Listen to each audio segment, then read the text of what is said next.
Durasi kampanye pemilu 2024 kini dinilai semakin singkat. Waktu tersedia bagi caleg untuk melakukan sosialisasi saat ini hanya 75 hari, yang berarti berkurang jauh dibandingkan pemilu 2019 yang mencapai 6 bulan 3 minggu. Tak heran sejumlah calon anggota legislatif harus mengatur strategi untuk memaksimalkan waktu kampanye. Calon anggota legislatif DPR RI yang maju dari Partai Nasdem, Idris Sandia, paham betul durasi kampanye yang singkat ini membuatnya harus bekerja ekstra keras untuk bisa memaksimalkan kampanye di daerah pemilihannya, yakni di Dapil Jabar 6, meliputi Kota Bekasi dan Kota Depok, Jawa Barat. Dalam wawancara dengan Kompas Selasa 9 Januari 2024 di Depok, Jawa Barat, Idris mengungkapkan tantangan pemilu kali ini. Dengan total daftar pemilih tetap atau DPT mencapai hampir 3 juta pemilih yang tersebar di 23 kecamatan dan 119 kelurahan dan sekitar 12.000 TPS, waktu 75 hari kampanye dianggap tak cukup untuk menjangkau semua wilayah. Untuk mengatasi hal ini, Idris pun berinisiatif membentuk kelompok sukarelawan yang membantunya melakukan kampanye. Idris dan tim suksesnya membagi kategori sukarelawan menjadi 2 kelompok. Yang pertama, sukarelawan di dalam wilayah Dapil. Mereka adalah warga lokal di Dapil yang bertugas mengumpulkan massa dan memberikan sosialisasi maupun pendidikan politik kepada calon pemilih. Kelompok lainnya ialah sukarelawan muda.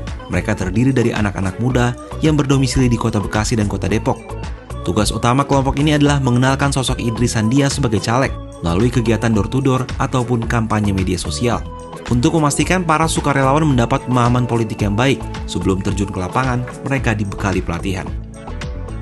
Relawan itu adalah simpul-simpul kita berkomunikasi dengan masyarakat. Kalau kita disuruh nyentuh masyarakat 200.000 orang, tidak ada simpulnya, saya rasa nggak mungkin. Dan nanti ketika sudah kita dilantik, simpul-simpul itu sendiri yang akan menurunkan program-program dari pemerintah ke masyarakat. Yang bisa menampung aspirasi masyarakat melalui simpul-simpul. Ketika kita reses, kita ketemu dengan simpul kita, mengumpulkan masyarakat. Saat ini ada sekitar 1.000 orang sukarelawan Idris yang tersebar di berbagai wilayah di Kota Bekasi dan Depok. Tak hanya aktif di lapangan, sukarelawan ini juga rutin menginisiasi berbagai kegiatan di media sosial, seperti berbagai lomba, dengan tujuan meningkatkan popularitas Idris.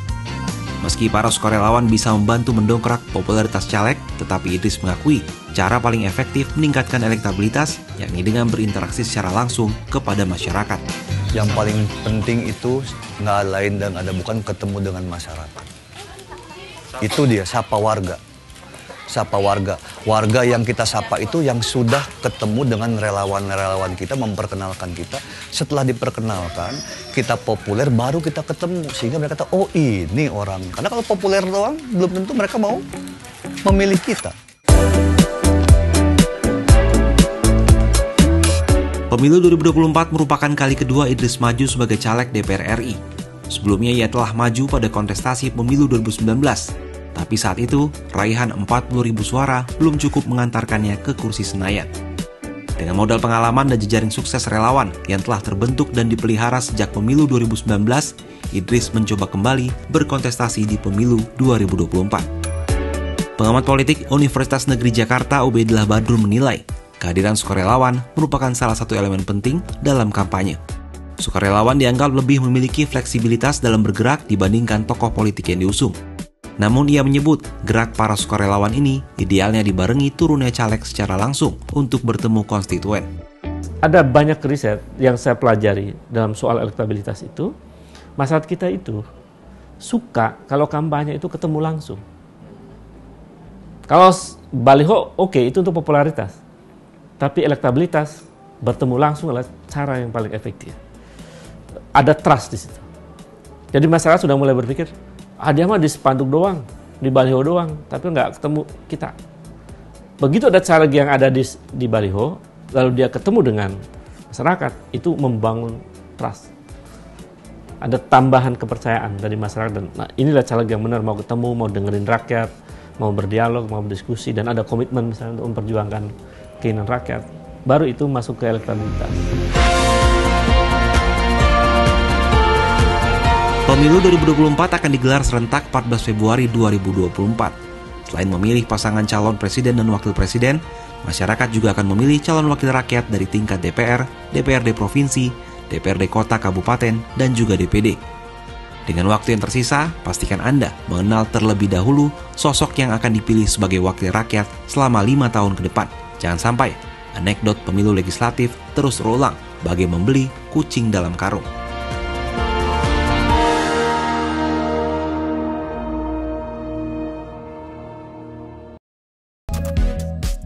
Tiga pasangan calon presiden dan calon wakil presiden sepakat akan mengembangkan energi ramah lingkungan dalam transisi energi jika terpilih nanti. Ketiganya juga satu pandangan terkait penggunaan biofuel dan tidak terlalu bergantung pada kelapa sawit atau CPO dengan fokus pengembangan energi terbarukan lainnya yang ramah lingkungan. Juru bicara Timnas Amin Irfan Pulungan menyebut, pasangan Anies Muhaimin akan berfokus memensiunkan PLTU, pembangkit listrik tenaga air, dan beberapa energi bersih lainnya sebagai salah satu solusi transisi energi.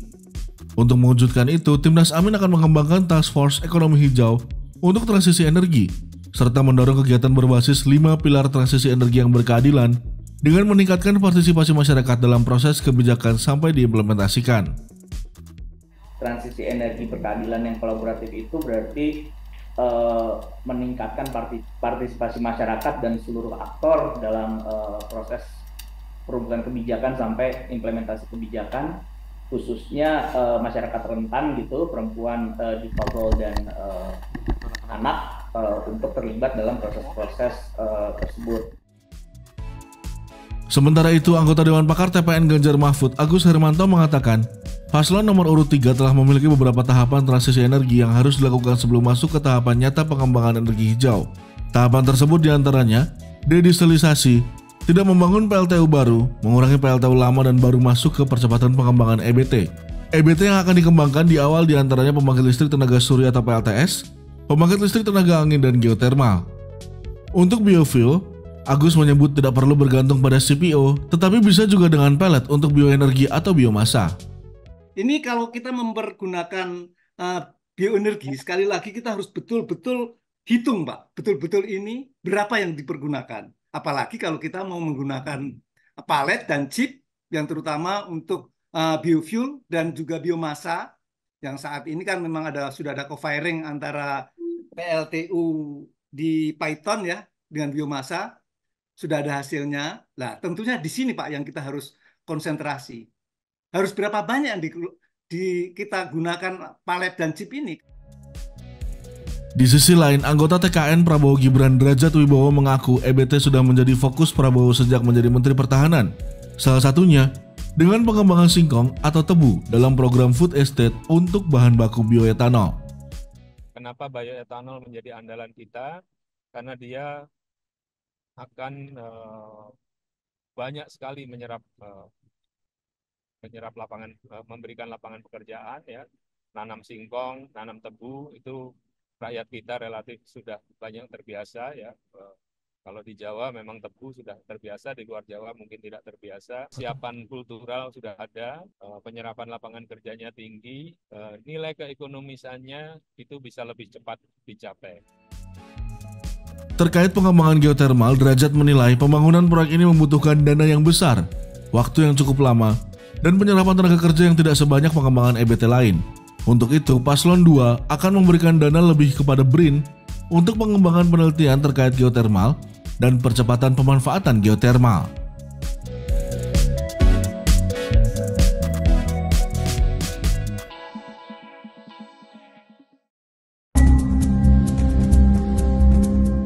Mahkamah Internasional atau ICJ Kamis 11 Januari 2024 memulai sidang gugatan Afrika Selatan terhadap Israel atas tuduhan tindakan genosida kepada warga Palestina dalam Perang Gaza. Asal juga mendesak tindakan darurat agar Israel segera menghentikan serangan militernya ke Gaza. Sidang yang berlangsung di Den Haag, Belanda itu membutuhkan proses hingga mencapai keputusan final hingga bisa berlangsung bertahun-tahun. Dalam pengajuan kasus setebal 84 halaman itu, Afrika Selatan mengatakan Israel melakukan genosida terhadap warga Palestina di Gaza dengan membunuh, menyebabkan penderitaan mental dan fisik serius, serta menciptakan kondisi hidup yang dapat menyebabkan kehancuran fisik. Laporan itu mencantumkan kegagalan Israel dalam menyediakan makanan, air, obat-obatan, bahan bakar, tempat tinggal, dan bantuan kemanusiaan lain ke jalur Gaza selama lebih dari 3 bulan lamanya perang melawan Hamas.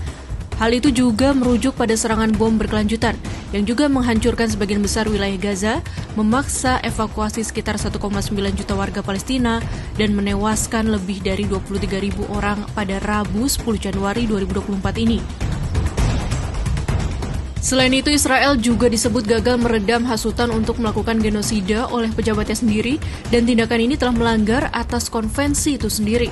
Afrika Selatan juga meminta pengadilan untuk segera menerapkan tindakan darurat untuk menghentikan dugaan pelanggaran yang dilakukan Israel tersebut. Sidang awal yang akan berlangsung pada 11 dan 12 Januari 2024, Afrika Selatan dan Israel mempunyai waktu 2 jam untuk menyampaikan argumen mereka dan menentukan sikap apakah menentang atau menyetujui tindakan darurat tersebut.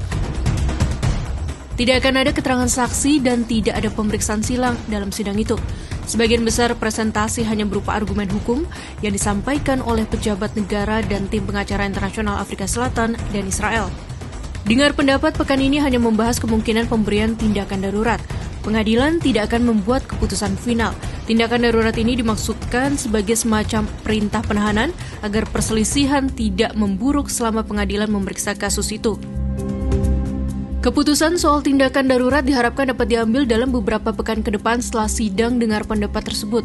Segala keputusan ICJ bersifat final dan tanpa banding, tetapi tidak ada mekanisme untuk menegakkan keputusan itu. Jika ICJ membenarkan tindakan genosida Israel di Palestina, akan merusak reputasi internasional Israel dan menjadi presiden hukum ke depan. Jika pengadilan menemukan bahwa kasus itu memiliki yurisdiksi, maka kasus tersebut akan dilanjutkan ke Istana Perdamaian di Den Haag. Kasus tetap dilanjutkan bahkan jika hakim memutuskan untuk tidak mengabulkan tindakan darurat. Israel kemudian akan mendapat kesempatan lain untuk memberi argumentasi terkait kasusnya, bahwa pengadilan tersebut tidak memiliki dasar hukum untuk mempertimbangkan klaim Afrika Selatan dan mengajukan keberatan awal. Keberatan awal ini hanyalah keberatan masalah yurisdiksi. Jika keberatan Israel tersebut ditolak, baru kemudian hakim dapat memeriksa kasus tersebut di sidang umum lebih lanjut. Tak jarang kasus di ICJ bergulir selama bertahun-tahun antara tuntutan awal dan pemeriksaan kasus yang sebenarnya. Presiden Israel Isaac Herzog menyebut gugatan Afrika Selatan yang diajukan ke ICJ itu mengerikan dan tidak masuk akal, sebab Israel melakukan upaya terbaik untuk menghindari jatuhnya korban sipil di Gaza. Dirinya juga menyebut Israel akan hadir di Mahkamah Internasional dan dengan bangga akan menyampaikan mengenai penggunaan pembelaan diri sebagai hak paling inheren berdasarkan hukum humaniter internasional.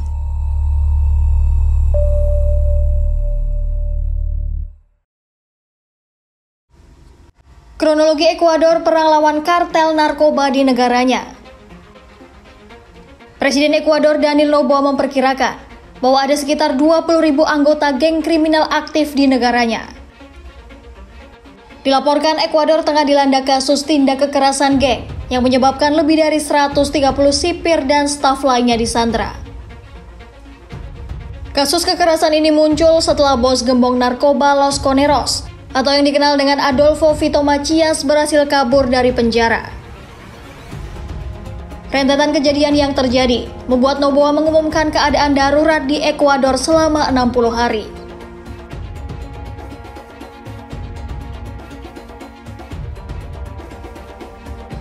Noboa menyatakan pihaknya telah melakukan segala cara untuk membebaskan para sandera.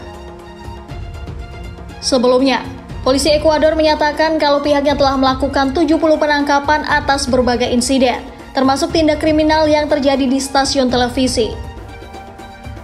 Pihak berwenang juga mengkonfirmasi ada 4 petugas polisi yang diculik dan masih disandra hingga kini.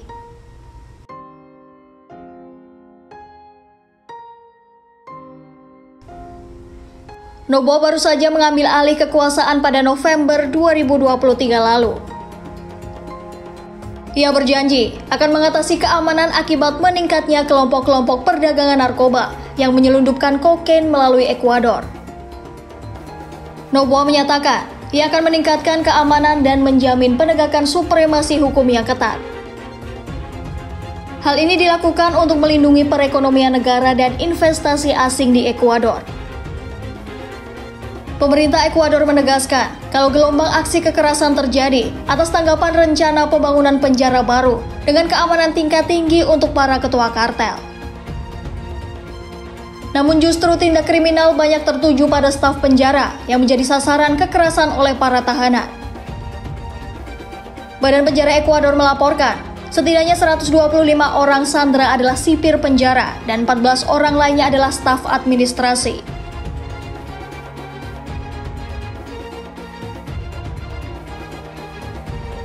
Para anggota parlemen Ekuador menyatakan dukungannya terhadap upaya Noboa untuk melawan geng narkoba. Selain mendapatkan dukungan dari parlemen Ekuador, pihak Amerika Serikat juga menyatakan dukungan untuk Ekuador. Dilaporkan, Ekuador telah menerima senjata dari AS senilai 200 juta dolar AS atau setara dengan 3,1 triliun rupiah. Penasihat Keamanan Nasional AS Jake Sullivan mengungkapkan bahwa Washington akan terus bekerja sama dengan para mitranya untuk menangkap para pelaku. Juru bicara Keamanan Nasional Gedung Putih John Kirby juga menyatakan bahwa AS akan terus memantau situasi dan bersedia untuk mengambil langkah pasti untuk terciptanya keamanan.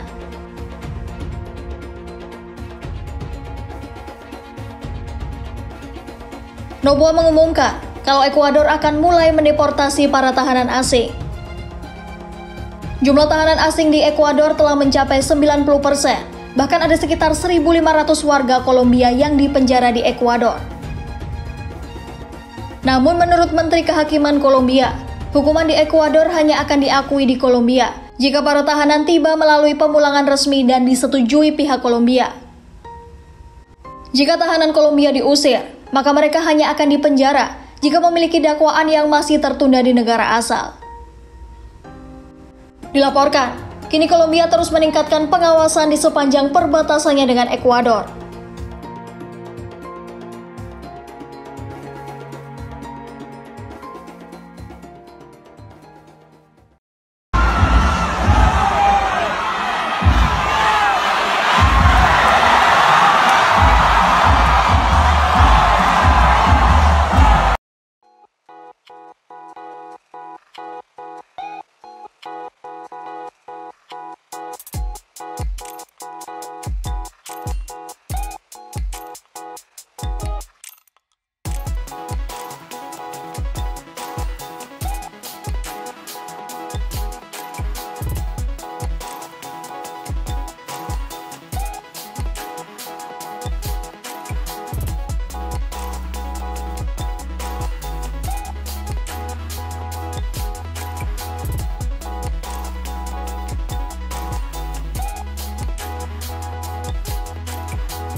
PT Pertamina International Shipping gencar menyasar pasar global di tengah tingginya tuntutan dunia terhadap transisi energi.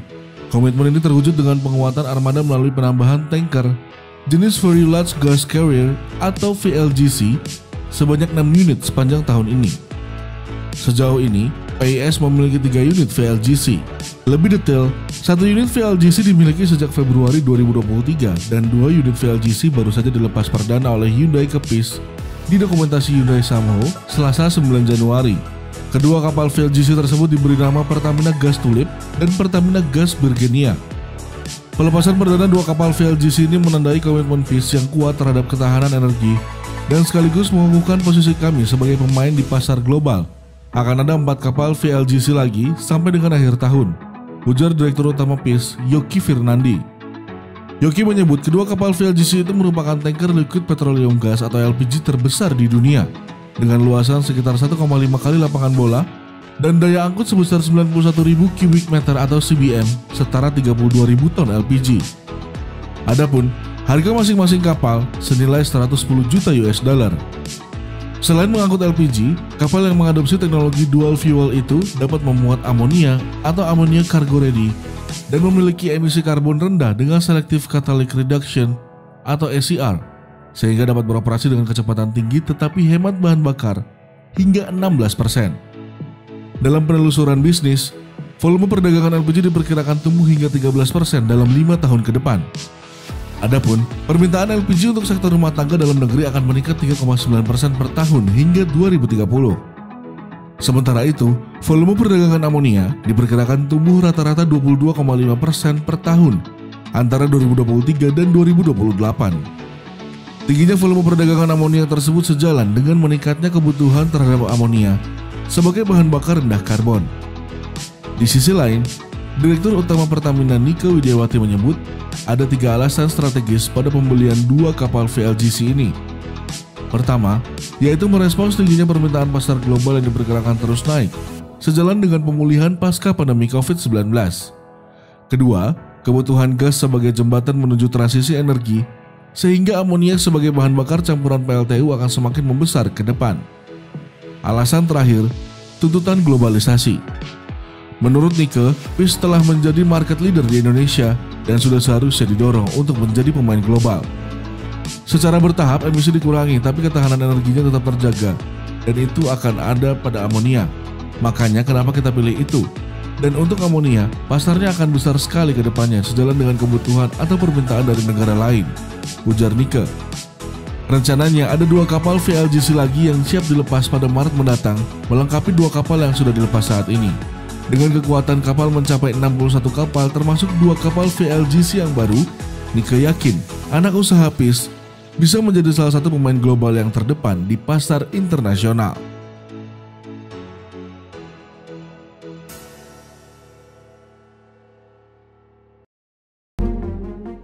Kecelakaan kerja ledakan tungku smelter PT Indonesia Singsan Stainless Steel di kawasan industri IMIP Morowali, Sulawesi Tengah pada akhir 2023 lalu menjadi momentum baik untuk melakukan perbaikan sistem kesehatan dan keselamatan kerja bagi pekerja di perusahaan pertambangan maupun smelter. Berkaca dari kasus tersebut, Capres-Cawapres nomor urut 1 Anies Mohaimin menegaskan akan melakukan evaluasi secara komprehensif terhadap perusahaan smelter di Indonesia. Kami berkomitmen untuk melakukan evaluasi yang komprehensif karena memang ada permasalahan, ada ledakan, ada kemudian teknologi yang digunakan. Jadi kami berkomitmen untuk melakukan evaluasi terhadap beroperasinya smelter-smelter tersebut dan kemudian mengambil keputusan apakah akan dimortarium atau akan bagaimana. Saya rasa sangat sulit kita kalau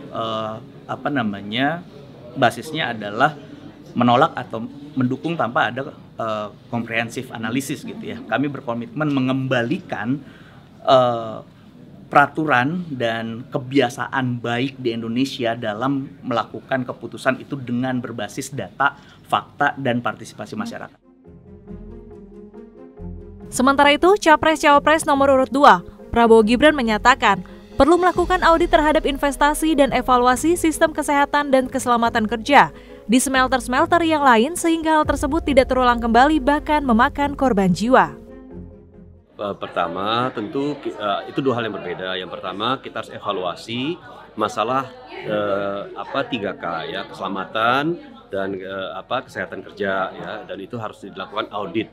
Dan kami sudah sampaikan juga bahwa audit harus dilaksanakan dan audit itu harus dipublikasikan ya, hasil auditnya. Untuk sementara bagi perusahaan-perusahaan yang kemarin mengalami musibah, sebaiknya operasinya dihentikan sampai hasil penyidikan kepolisian, aparat penegak hukum itu sudah selesai dan hasil auditnya juga sudah keluar, gitu loh. Tentu dalam hal ini kami meminta juga agar ada transparansi dari perusahaan untuk menyampaikan latar belakang dan urutan kejadian sampai terjadi hal tersebut. Memang kami juga dalam hal ini, saya bicara dalam kapasitas sebagai pimpinan Komisi 7 DPR RI, kami akan memanggil para pengusaha smelter tersebut, termasuk Kementerian Perindustrian untuk memberikan penjelasan.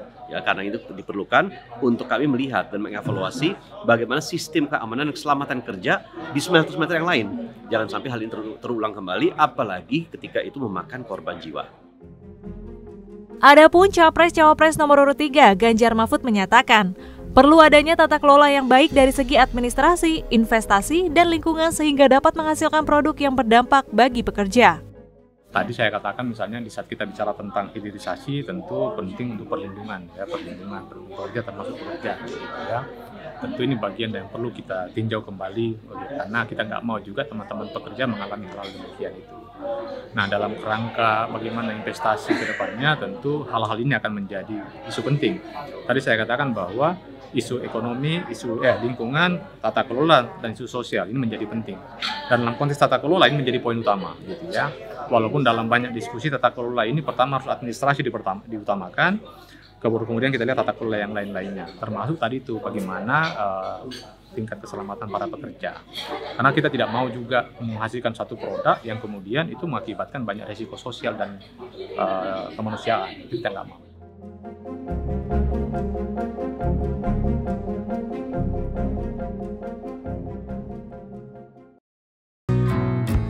Menteri Kelautan dan Perikanan Sakti Wahyu Trenggono berencana membuka kembali keran ekspor benih lobster atau benur dengan menggandeng Vietnam. Padahal, sebelumnya ekspor benur sempat dilarang, usai adanya kasus korupsi izin ekspor benur yang menyeret menteri sebelumnya, Edi Prabowo. Trenggono mengatakan rencana tersebut masih dikaji para ahli dan ditargetkan rampung pada akhir Januari 2024. Untuk menjalankan rencana ini, Menteri KKP akan menggandeng Vietnam agar melakukan budidaya benur di Indonesia. Ide tersebut tercetus saat aparat patroli KKP menangkap sejumlah nelayan asal Vietnam yang melakukan pencurian dan penyelundupan benih lobster di wilayah perairan Indonesia. Saat berkunjung ke Vietnam untuk membahas masalah nelayan yang ditangkap, Trenggono berkesempatan melihat budidaya lobster yang ada di sana. Para nelayan Vietnam mengatakan jika ekspor ilegal benur dari Indonesia bisa mencapai 600 juta benih. Nelayan-nelayan itu juga menjelaskan mendapatkan benur ilegal dari Malaysia dan Singapura.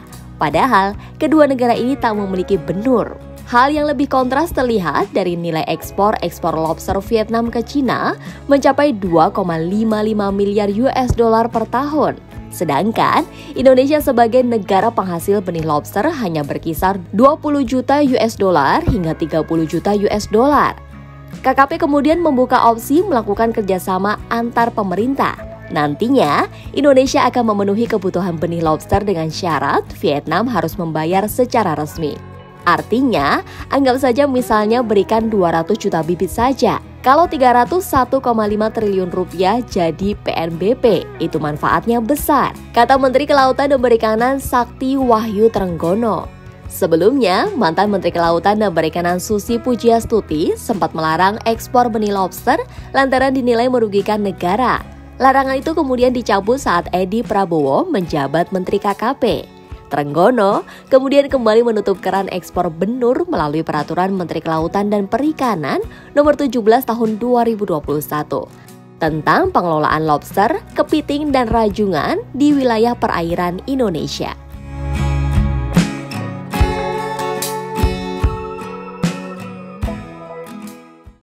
Pusat Pelaporan dan Analisis Transaksi Keuangan mengungkapkan adanya dugaan transaksi penerimaan dana dari luar negeri oleh 21 bendahara partai politik selama periode 2022 hingga 2023. Kepala PPATK Ivan Yustiavandana menyebutkan, pada 2022 terdapat 8.270 transaksi keuangan yang dilakukan dan mengalir ke 21 partai politik yang teridentifikasi. Jumlah transaksi tersebut meningkat menjadi 9.164 pada tahun 2023. Hal tersebut disampaikan Ivan dalam acara refleksi kerja PPATK tahun 2023, Rabu 10 Januari. Jadi mereka juga termasuk yang kita ketahui menerima dana dari luar negeri ya. Teman-teman bisa lihat di sini di tahun 2022 penerimaan dananya hanya 83 miliar, kemudian meningkat di tahun 2023 menjadi 195 miliar. Namun, PPATK masih belum bisa merinci secara detail identitas partai politik yang menerima dana dari luar negeri. PPATK juga menerima laporan pengiriman uang ke luar negeri dari International Fund Transfer Instruction terkait dengan 100 orang yang terdaftar dalam daftar caleg tetap. Total transaksi tersebut sebesar 5.837.596.262 rupiah. Jadi orang ini menerima uang dari luar negeri sebesar itu, ya. Dan ada juga yang mengirim keluar. Dan ada juga 100 DJT yang ini 100 itu bisa beda-beda ya, bisa sama bisa beda gitu ya. 100 jadi 100 di sini bukan 100 ini bukan 100 yang di sini. Ini bisa si E, di si A, di sini bisa si B, sana bisa si X gitu ya. Jadi bisa beda-beda. Berdasarkan aturan pasal 339 Undang-Undang Nomor 7 Tahun 2017 tentang Pemilihan Umum menyatakan melarang peserta pemilu 2024 menerima sumbangan dana kampanye pihak asing hingga BUMN. Ketua Divisi Teknis KPU RI, Idam Holik mengatakan, jika terdapat pemberian tersebut, maka dana itu harus diserahkan kepada kas negara, paling lambat 14 hari setelah masa kampanye pemilu berakhir.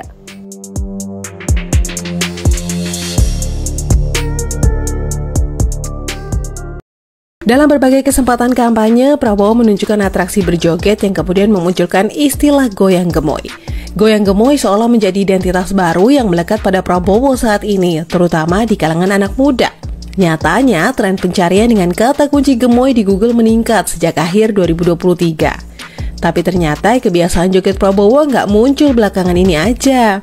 Kalau ditelisik, Prabowo juga pernah joget-joget di masa kampanye pemilu 2019 seenggaknya 10 kali sejak penetapan nomor urut Capres-Cawapres 2019. Salah satu yang viral waktu debat Capres-Cawapres 17 Januari 2019. Nah, di pemilu 2024 ini frekuensi joget Prabowo makin intens. Ia setidaknya kedapatan joget di ruang publik sampai 10 kali sejak November hingga Desember tahun lalu. Kalau kata tim pemenangan nasional Prabowo Gibran, viralnya citra gemoy Prabowo ini tumbuh secara organik, bukan merupakan strategi TPN untuk mendulang elektabilitas Prabowo Gibran. Survei dari Poltreking Indonesia awal Desember lalu bilang elektabilitas Prabowo Gibran emang tertinggi di kelompok generasi Z dan milenial. Tapi Direktur Lingkar Madani Indonesia Ray Rangkuti menyebut naiknya elektabilitas Prabowo Gibran sebagai elektabilitas viral yang cuma bertahan gak lebih dari 2 minggu. Senada dengan survei Kata Data Insight Center Desember lalu yang nunjukin kalau gimmick kayak joget cuma 7,3% mempengaruhi penilaian publik pada Capres-Cawapres di debat pertama 12 Desember lalu.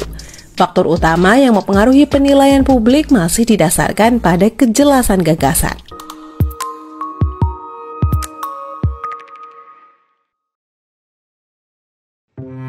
Alhamdulillah di sini adanya fungsi Vietnam, masyarakat di sini merasa terbantu. Indonesia, I love you, katanya. Banyak-banyak mereka terima kasih kepada Indonesia, pemerintah Indonesia dan Pulau Galang. Bahkan mereka minta videokan lagi. Macam baru-baru kemarin, saya videokan, begitu dia lihat, nangis dia. Wah Bu, udah kayak gini, iya saya bilang.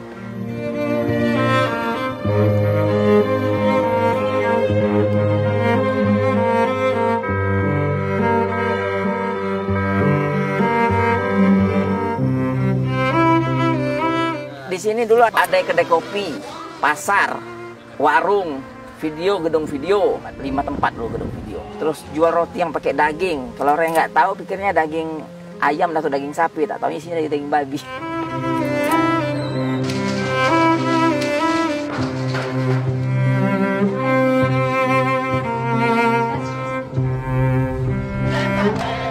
saya ikut ibu saya di Puskopal, bermain sama anak-anak Vietnam, terus sama abang-abang Vietnam, bawa Vietnam ya kan. Waktu demi waktu, akhirnya saya juga bisa berkomunikasi dengan orang Vietnam, bahasa Vietnam. Jadi sehari-harinya saya tuh tinggalnya di barak Vietnam. Jadi saya punya mama angkat, adik angkat, kakak angkat.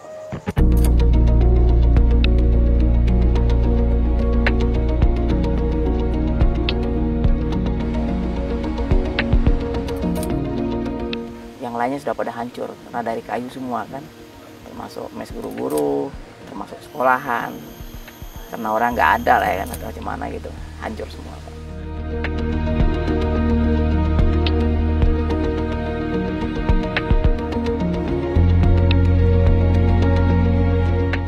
Terus perobatan, alhamdulillah, macam sakit kita nggak bayar, bahkan masyarakat setempat itu kita dapat ikan, atau kita punya panenan sayur, pepaya, kita bisa jual sama mereka. Mereka punya kelebihan beras, dapat jatah, mereka jual sama kita, bahkan mereka kasih lagi.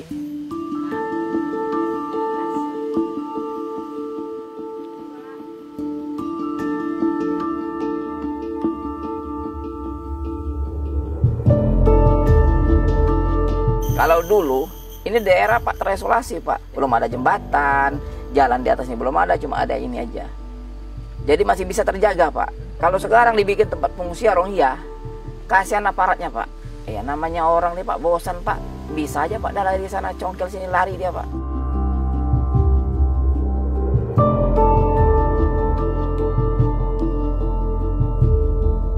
Itu mau tak mau mereka harus pulang Pak. Karena pemerintah mereka suruh mereka pulang. Mereka suka telepon saya kan pakai aplikasi mereka Zalo. Sejarah aja, tinggal cerita aja. Ya.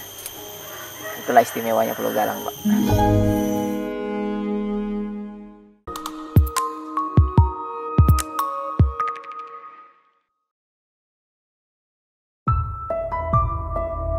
Perdana Menteri Israel Benjamin Netanyahu memposisikan negaranya sebagai pihak yang tersakiti.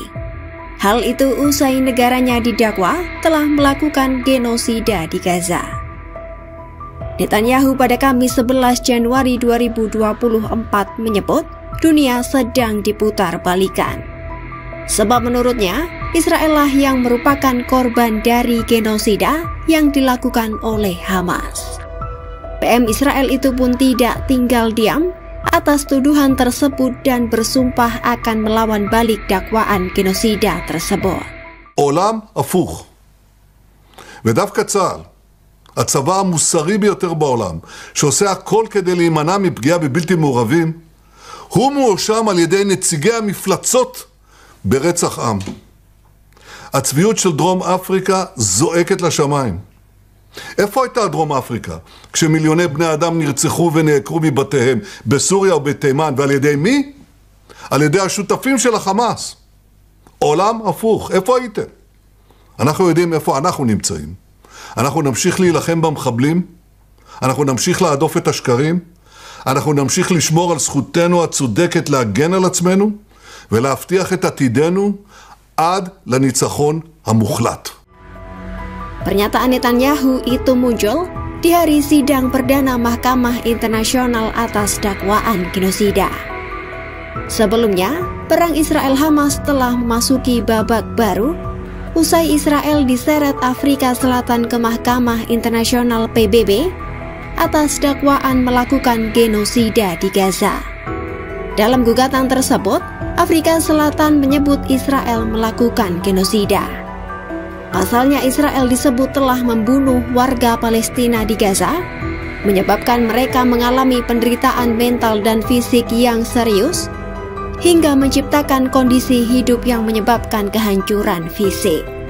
Israel pun kini harus menghadapi kasus dugaan genosida tersebut. Dan pada Kamis 11 Januari 2024, Mahkamah Internasional PBB menggelar sidang perdana kasus tersebut di Den Haag, Belanda.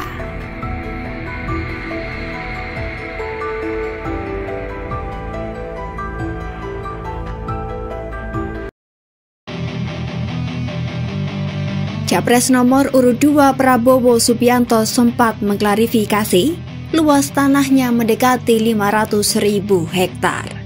Namun ternyata tanah seluas 500.000 hektar itu tidak seluruhnya tercatat dalam laporan harta kekayaan penyelenggara negara miliknya. Setelah ditelusuri, dalam LHKPN yang dilaporkan pada 31 Maret 2023, Prabowo hanya mencatatkan kepemilikan 10 bidang tanah dan bangunan yang luasnya tidak mencapai 500.000 hektar. Atas hal itu, Wakil Ketua KPK Alexander Marwata pun menjelaskan, alasan aset tanah Prabowo tidak seluruhnya tercantum dalam LHKPN. Ia menyebut, sebagian lahan Prabowo yang tidak tertera itu kemungkinan karena Prabowo menggunakan nama perusahaan atau PT. Itu pasti atas nama PT, ya nggak mungkin pribadi. Ya. Kalau PT dilaporkan nggak, dia kepemilikan saham di PT itu, kan itu. Jadi bukan luas tanahnya, tetapi saham di PT itu. Surat berharga Bang masuknya? Ya, surat berharga. Tinggal cek aja di LKPN-nya. Kalau lihat tanahnya pasti nggak ada. Pasti nggak ada. Karena itu atas nama badan hukum. Walaupun misal dicek di LKPN nilainya nggak segitu, nggak sesuai klaim Prabowo nilainya gitu. Nah kalau surat berharga kan sulit, apalagi kalau perusahaan itu belum go publik, gitu loh. Paling nggak penyertaan modal dia di PT itu berapa? Sebab jika tanah tersebut secara administrasi menggunakan nama perusahaan, maka Prabowo harus melaporkan kepemilikan saham PT tersebut dalam LHKPN. Sementara, saham perusahaan jika dilaporkan ke LHKPN, maka masuk dalam kolom surat berharga. Namun sayang, tidak ada rincian dalam laporan surat berharga tersebut. Sehingga publik hanya bisa menilai jumlah total surat berharga itu, bukan detail aset perusahaan. Sementara dalam LHKPN-nya, tercatat surat berharga milik Prabowo senilai sekitar 1,7 triliun rupiah. Namun untuk hal tersebut, menurut Alex, jikapun surat berharga milik Prabowo itu ternyata tidak sesuai dengan LHKPN, publik akan sulit menelusurinya. Terlebih jika perusahaan tersebut belum go public. Sebelumnya, kepemilikan lahan Prabowo disinggung Capres nomor urut 1 Anies Baswedan dalam debat Capres yang digelar Minggu 7 Januari 2024. Anies menyebut Prabowo memiliki lahan seluas 340.000 hektar. Namun di lain kesempatan, Prabowo mengoreksi pernyataan Anies tersebut. Prabowo mengaku luas lahan yang dimilikinya mendekati 500.000 hektar.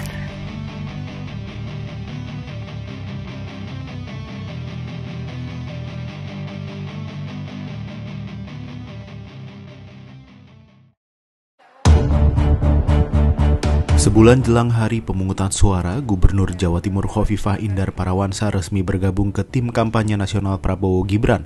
Hal ini membuat perebutan suara para kandidat Pilpres 2024 di Jawa Timur semakin ketat.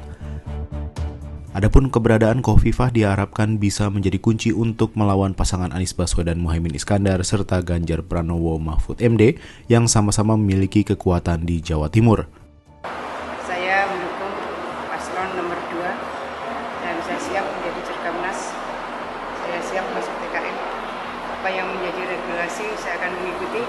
Jadi kalau kita turun, ya Pak Wagub ini kan cuti. Nah, saya juga akan mengikuti sesuai dengan SOP yang ada. Itu kawan-kawan. Sekretaris Tim Kampanye Nasional Prabowo Gibran Nusron Wahid menyebut keberadaan Khofifah diandalkan untuk meraih suara optimal bagi Prabowo Gibran di Jawa Timur. Khofifah dinilai memiliki basis massa yang kuat di Jawa Timur karena selain masih menjabat sebagai Gubernur Jawa Timur, Khofifah juga merupakan Ketua Umum Pimpinan Pusat Muslimat Nahdlatul Ulama. TKN memutuskan beliau dimasukkan menjadi salah satu Dewan Pengarah. Yang Dewan Pengarah itu anggotanya adalah para ketua umum partai politik dan beberapa tokoh sentral. SK-nya sudah dibuat, namun SK-nya mungkin akan efektif mulai tanggal 21 Januari. Jadi pas debat pertama mungkin beliau sudah berani tampil, pas debat keempat nanti, ya kan, pas memasuki kampanye, tanggal 21 ya? Ya. Kampanye terbuka, disitulah beliau mulai kita memasukkan menjadi daftar PKN sekaligus menjadi jurkam nasional dan akan cuti. Ketokohan Khofifah di Jawa Timur membuat semua kubu pasangan Capres-Cawapres mendekatinya untuk menjadi bagian dari tim pemenangan atau tim kampanye. Bahkan sebelum pendaftaran Capres-Cawapres, nama Khofifah juga santer dijadikan alternatif bakal Cawapres. Sementara itu, para kontestan pemilu 2024 merespons bergabungnya Khofifah ke tim kampanye nasional Prabowo Gibran. Calon Presiden nomor urut 1 Anies Baswedan mengaku tetap optimistis mendulang suara di Jawa Timur. Anies menyebut dukungan dari masyarakat Jawa Timur kepada pasangan Amin akan meluas. Kalau Jawa Timur kami makin optimis, insya Allah dukungannya makin luas untuk perubahan. Karena yang diharapkan oleh masyarakat di Jawa Timur apalagi adalah keinginan perubahan. Jadi seperti saya sampaikan berkali-kali, ini bukan sekedar tentang orangnya, tapi tentang apa yang akan kita lakukan 5 tahun ke depan. Dan keinginan perubahan itu makin hari makin kuat. Tentu kita menghormati pilihan, tapi di sisi lain kita melihat kenyataan bahwa aspirasi perubahan itu makin kuat. Sementara itu, calon presiden nomor urut 3 Ganjar Pranowo menyebut pihaknya tidak khawatir bergabungnya Khofifah ke TKN Prabowo Gibran akan berpotensi mengurangi suara, khususnya di wilayah Jawa Timur. Ganjar menyebut saat ini timnya fokus bergerak melakukan pendekatan dengan turun ke akar rumput. Tim kita yang di Jawa Timur sih bergerak terus solid, apalagi kemarin dalam ulang tahun partai Bu Mega sudah menyampaikan sikapnya terhadap situasi politik nasional dan apa yang mesti dikerjakan oleh kader. Bu Khofifah terus kemudian bergabung gitu, saya kira itu hak politik. Ya. Hak politik setiap orang saya sangat menghormati. Bukan capres yang gampang khawatir. Kita confident kok dari awal gitu ya. Kita confident.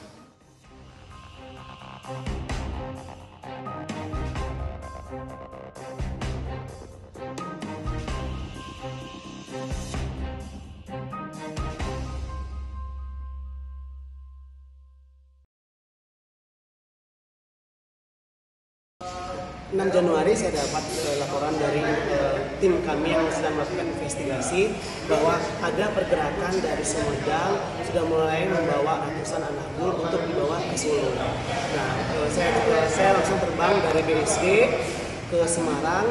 Saya koordinasi dengan Polrestabes Semarang dan tim saya yang ada di sini, dan akhirnya kita sepakat planning kami kita cegat di tol Kali Kangkung Semarang. Kami tunggu dari jam 7 malam sampai jam 9 lebih 26 menit. Akhirnya mobil yang kami cari, truk yang kami cari tiba. 226 ekor anjing, bahkan surat-suratnya justru dapat persetujuan dari kepolisian. Mudah-mudahan itu surat bodong ya, dan ini akan juga kami usut.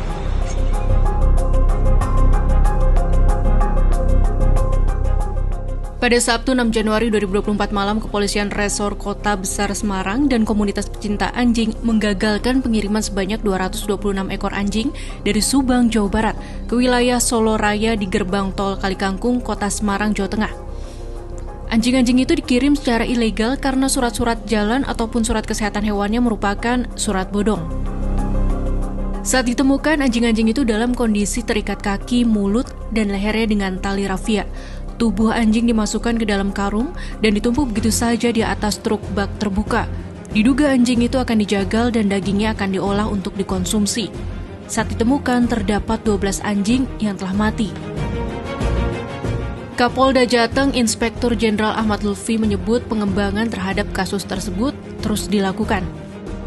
Hasil pemeriksaan ini kan ada beberapa kali.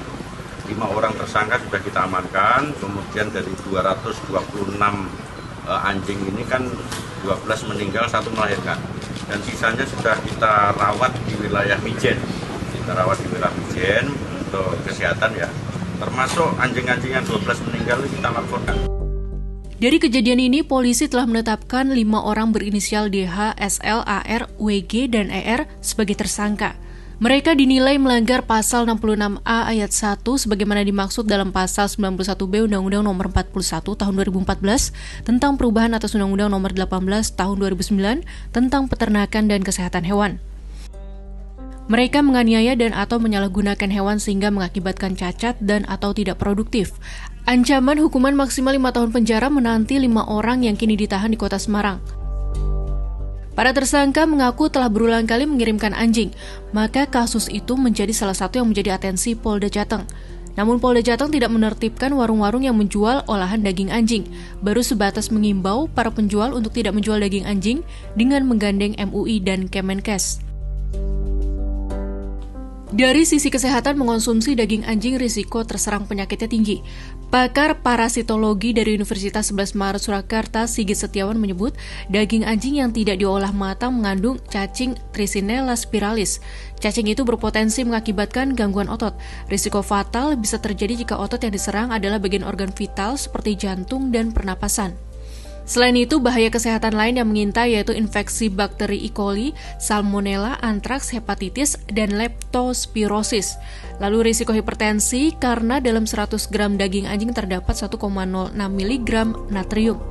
Ditambah lagi risiko persebaran rabies pada manusia.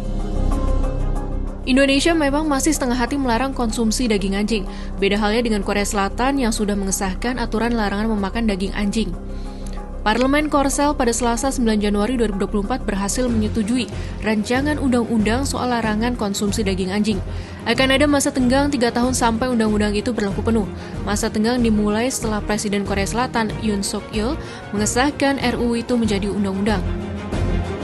Keputusan ini didukung oleh jajak pendapat Animal Welfare yang menyebut 9 dari 10 orang Korsel tidak mau lagi makan daging anjing.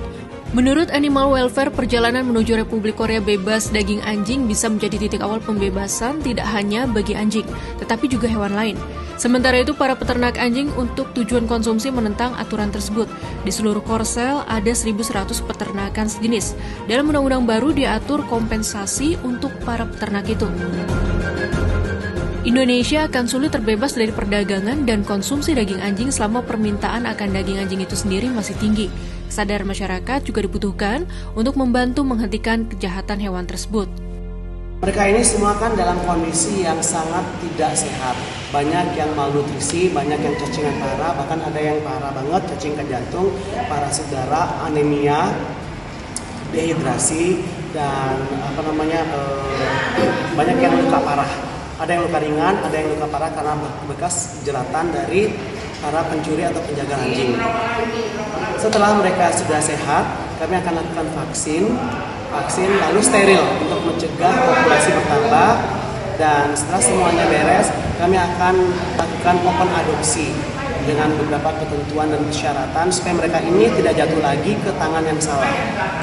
Mereka ini masuk ke dalam kategori barang bukti, dan saya sudah menandatangani penyerahan barang bukti dari Polrestabes.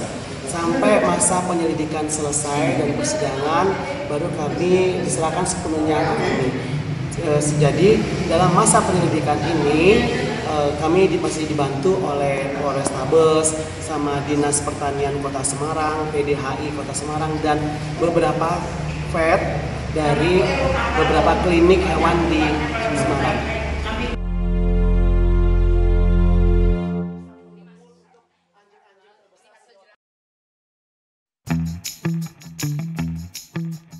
Beginilah momen saat Presiden Jokowi diminta melakukan selebrasi ala Cristiano Ronaldo.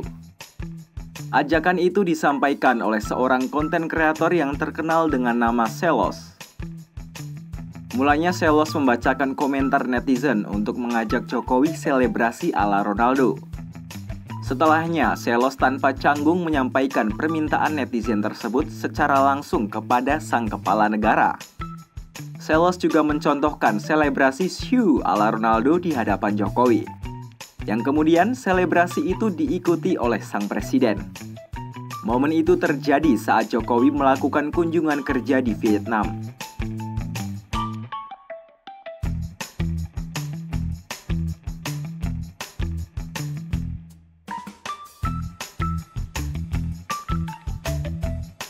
Usai video itu menjadi sorotan, Menteri BUMN Erick Thohir berbincang dengan Selos. Mereka pun berbincang soal makanan-makanan Vietnam.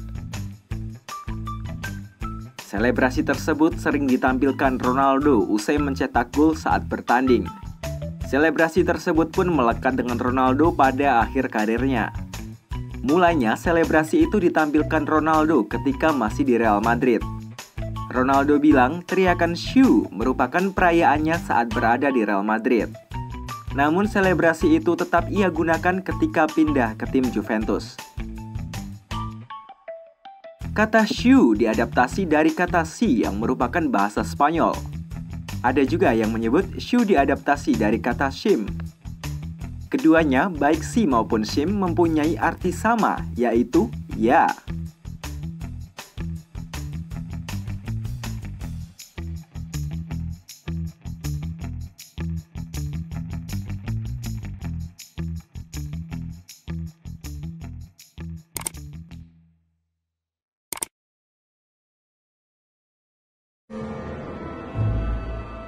Militer Amerika Serikat dan Inggris didukung beberapa negara yaitu Australia, Bahrain, Kanada, dan Belanda untuk pertama kalinya Jumat 12 Januari 2024 dini hari waktu setempat menggempur sejumlah lokasi kelompok Houthi di beberapa kota di Yaman. Gempuran itu dilancarkan dari jet-jet tempur, kapal perang, dan kapal selam, antara lain dengan menembakkan rudal-rudal Tomahawk. Gempuran itu merupakan balasan atas serangan Houthi ke kapal-kapal niaga di Laut Merah sejak perang Hamas-Israel meletus 7 Oktober 2023. Houthi menyatakan serangan mereka sebagai solidaritas atas warga Palestina di Gaza dan ditujukan pada kapal-kapal yang dinilai punya keterkaitan dengan Israel. Washington menyebutkan serangan pertama kali ini menyasar sejumlah pusat logistik, sistem-sistem pertahanan udara, dan gudang-gudang senjata milik Houthi. Pejabat Houthi Abdul Qadir Al-Mortada menyebut agresi Amerika Zionis Inggris menarget ibu kota Sanaa, wilayah kegubernuran Hodeida, kota Saada, dan kota Damar. Sebelum gempuran AS Selasa lalu, kelompok dukungan melancarkan serangan terbesar dengan menggelontorkan tembakan misil dan drone ke arah kapal-kapal niaga di Laut Merah. Kapal-kapal Amerika Serikat dan Inggris serta jet-jet tempur AS bekerja keras membendung dan menembak jatuh 18 drone, 2 rudal jelajah dan rudal anti kapal.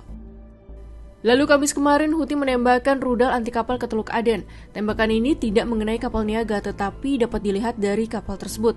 Sejak 19 November 2023, Houthi telah melancarkan 27 kali serangan di Laut Merah. Pada Rabu, Dewan Keamanan PBB mengeluarkan resolusi berupa perintah kepada Houthi untuk segera menghentikan serangan di Laut Merah dan secara implisit mengecam Iran sebagai pemasok senjata kepada Houthi. Serangan Houthi ke kapal di Laut Merah berhasil memancing AS dan sekutunya untuk berperang. Perang Israel-Hamas pun kini meluas.